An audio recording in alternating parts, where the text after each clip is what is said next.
Hey everybody, it is Cam here again with episode 2 of the Netflix live adaptation of One Piece. If you watched the first video, I appreciate it. If you're back for a second, I really appreciate it. I feel like the first one, I took too much time breaking down scene by scene before I talked about how I felt about it. I think I'm going to do this more like I do my books, where I do just kind of like an overarching theme, maybe talk about one or two of the big points, and then get more into talking about how I feel about it and things like that. I think that those videos feel like they are a little bit more flowing, not quite so halting, and I'm assuming that since this is a review that includes spoilers, that you've already watched the episode and you don't need a point-by-point breakdown. With that all being said, let's get into the episode. Right off the bat, we have a flashback scene where we get to know a little bit more about Luffy. We also get to know more about the Devil Fruit. We learn that the Devil Fruit has a weakness that is seawater. That's going to be important here coming up in the episode when he fights the clowns. I really like the flashback, then go to like the current time scenes.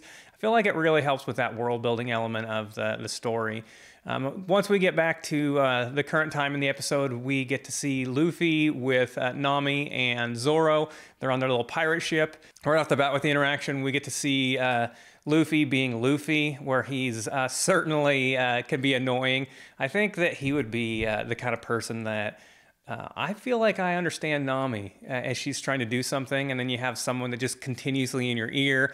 At one point, he's like laying on top of her while she's trying to listen in and break that safe so they can get that Grand Line pirate map. Zoro, he's being cool, like what Zoro seems to be, just sitting back there. Everything looks like it's going great when they open that safe up, and all of a sudden, they get hit with some sort of a shell, and next thing you know, they pass out. And this is where we get to see the villain of this week's episode, Buggy the Clown. First off, I hate clowns. Just hate clowns. I mean, it's not quite a phobia, but I think probably as I was growing up, it was pretty close to a phobia. Clowns made me nervous, so don't like clowns. Buggy, he's clearly insane. I don't know what else to say about Buggy, but he is insane. We do get to find out that he knew Shanks, that he says that they were crewmates when they were younger, and then Shanks betrayed him, but I feel like it's pretty obvious that if Shanks did betray him, it was because he realized that Buggy was insane and clearly not mentally stable. He's got the entire town where his pirate base is trapped. They're inside like a giant circus tent, and all of the townsfolk look like they are about ready to cry. They're clearly terrified. They're shackled to the benches. But Buggy is clearly a step above like Alvida.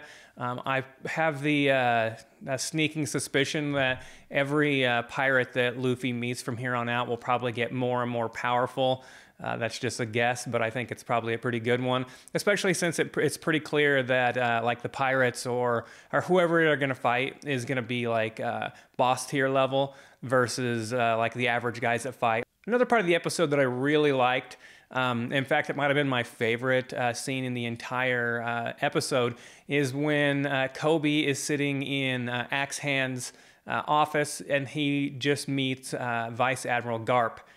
First off, some of the names, Garp and Luffy, I don't think Luffy's ever going to get less ridiculous sounding to me. That's probably on purpose, but Vice Admiral Garp also kind of sounds weird to me. I don't know, maybe it's just a different name that I'm used to dealing with, but I really liked him. He is like really intense. His interrogation with Kobe is something that I really enjoyed. Like I said, it's my favorite part of the episode. Kobe, first off, I thought he had blonde hair. Maybe it was the dark, or maybe I just wasn't seeing it right. But he clearly has pinkish blonde hair. He still looks like Harry Potter, just now he's in a Marine uniform. The Marine uniforms do look kind of ridiculous to me too, but they're kind of funny just with their cadets. His Axe Hand's son, who I cannot remember if he's been named yet or not. I'll have to look that up. But his ridiculous haircut after Zoro cut his hair in the first episode.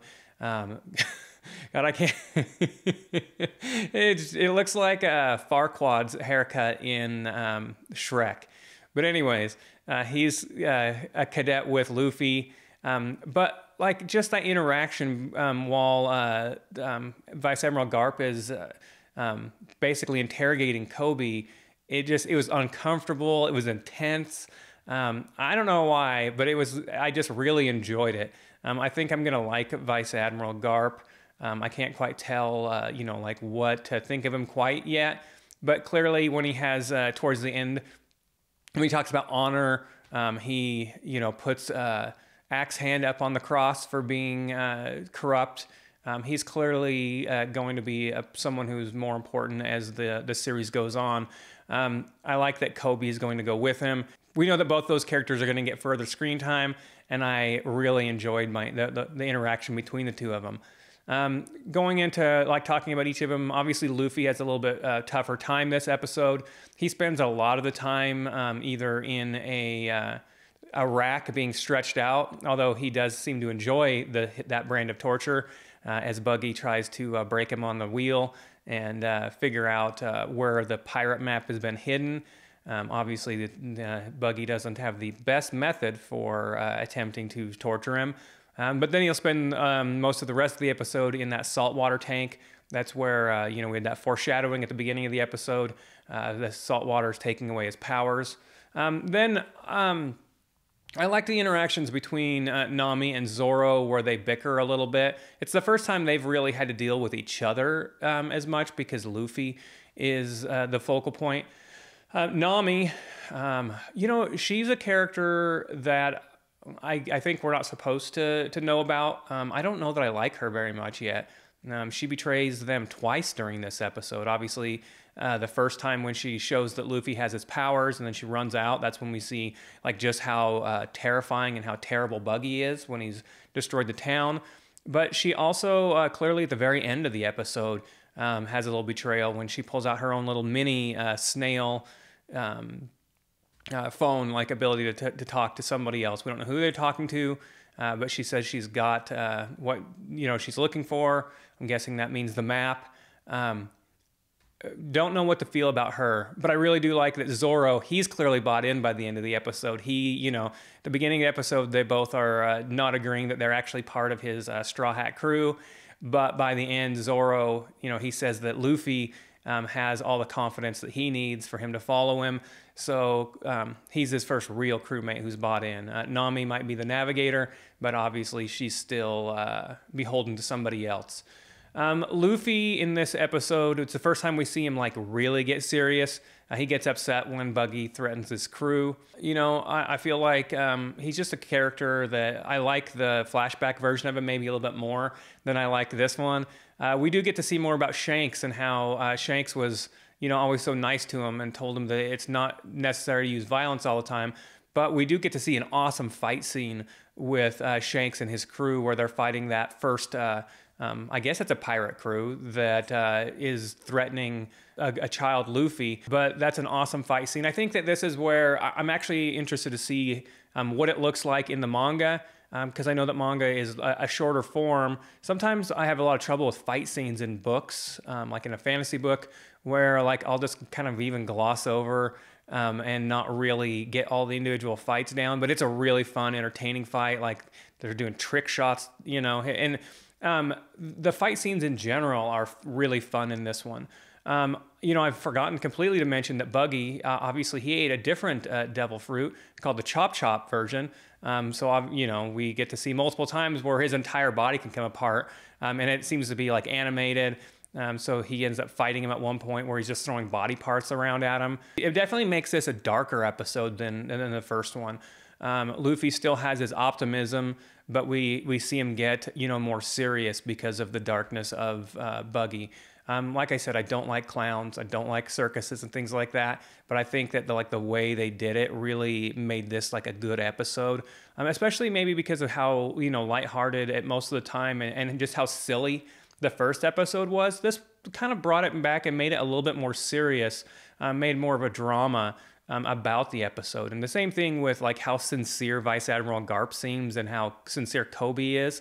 I really liked the contrast, the juxtaposition between the first episode being super silly and lighthearted, and except for, I mean, even the Alvida scenes, right, in episode 1, she's serious, and it's pretty awful when she's killing Cruz.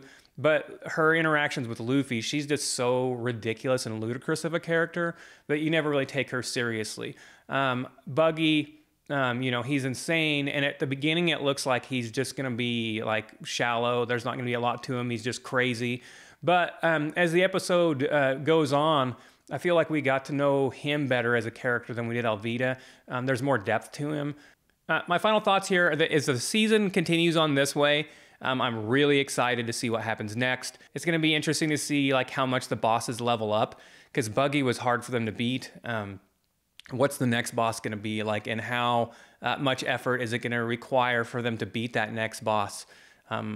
It's kind of one of those things where like they're setting themselves up with like a level 1 boss, then we have a level 2 boss. What's the level 3 boss going to be like? I'm interested to see. I'm really interested to see how the interaction between Koby and the Vice Admiral Garp ends up being.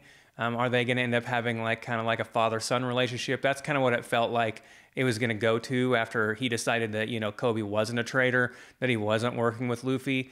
I'm interested to see like if Nami ever comes around, or if she keeps betraying them, and then also just how tight the relationship between Zoro and Luffy ends up being. A 3-person crew seems pretty small. I've seen in promotional pictures it looks like there's several more crew members, so I'm interested to see how we end up meeting those other crew members.